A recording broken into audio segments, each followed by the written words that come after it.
basically, I came from Morocco to Istanbul.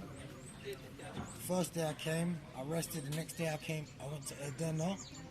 When I got to Edirne, I looked for human traffickers. I paid them €300, and they got me to Greece. When they got me to Greece, I was on my own. I was left on my own. I had my phone. I had 3 mobile phones and GPS, so I was able to navigate through forests. I walking through forests. I eventually got to where I was aiming to get to, was the train station, to get me away from the border villages. At the train station in Greece, right? Yeah, on the Greece side. I was 5 minutes away from it when a soldier, military vehicle passed by. They stopped. They pulled me over. They stopped. They jumped out.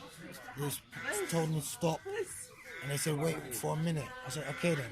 I waited. They were on the phone for the police to come. When the police came, first thing he said to me is, "You're smoking a cigarette." And then he whacked me over my head.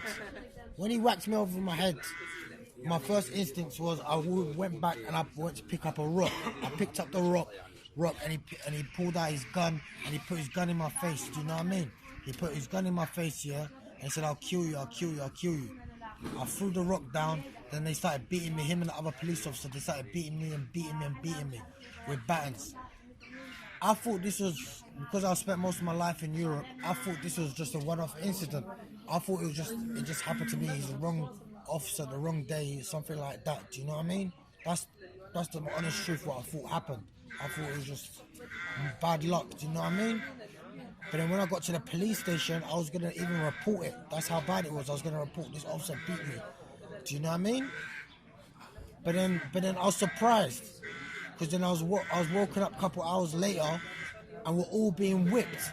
All 7 of us are being whipped, beaten. And then it didn't stop there. We got taken to another police station. We were beaten in another police station again.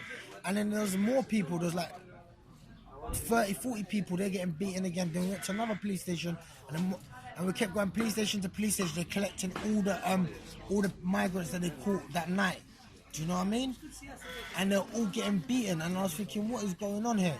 I couldn't believe what's going on. And then to top it all off, what they did was humiliating. They got us to the border of Turkey, Greece. They took off all of our clothes, and I had €2,000 in my sock. The officer took the €2,000, put it in his pocket. And then he started beating me. And there was about 500 of us. There was about 500 migrants. And they're beating all of us. And then they told us all to get into our boxer shorts. There was one woman, and she was left the only person to wear her clothes. She got beaten as well, but she was left to wear her clothes. Everyone else, all the men, was in boxer shorts. And then they took us to the other side. They crossed us on the lake to the Turkish side, and then they threw us there like a piece of meat. Do you know what I mean? And then the Turkish soldiers came. They were standing with us for about 2 hours. Then they brought us food to eat. Then they brought us clothing to wear, but they didn't have trainers for me, so I had to walk